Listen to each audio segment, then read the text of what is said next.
შევიწროება. მე ვარ ეკატერინე ქარდავა, სამართლის დოქტორი, შრომის სამართლის პროფესორი. რა არის შევიწროება? შევიწროება არის დისკრიმინაციის ერთ-ერთი ფორმა. ის განსხვავდება დისკრიმინაციის იმ ფორმისგან, რომელსაც ჩვენ ვუწოდებთ განსხვავებული მოპყრობა. განსხვავებული მოპყრობის დროს მუდმივად საჭიროა არსებობდეს კომპარატორი.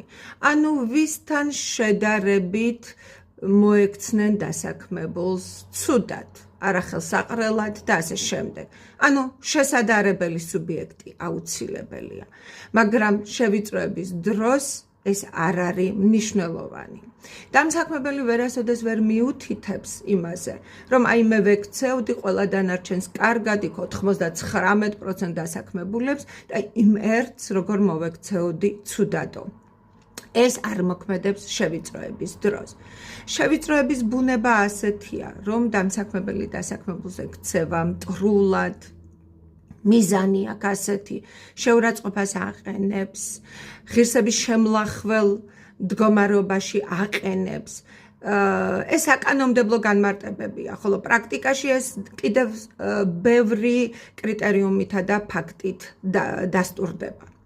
ზოგადად დამთავრდა ის დრო ჩვენს კანონმდებლობაში, როდესაც დამსაქმებელი დასაქმებულს ამხანაგურ სასამართლოს უწყობდა.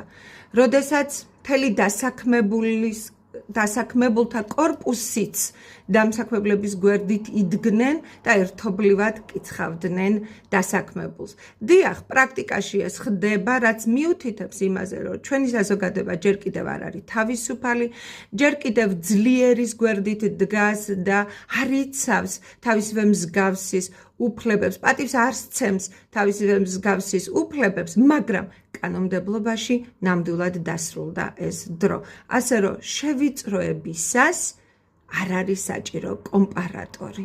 თავარია დადასტურდეს შევიწროების ფაქტი. მომავალ შეხვედრამდე.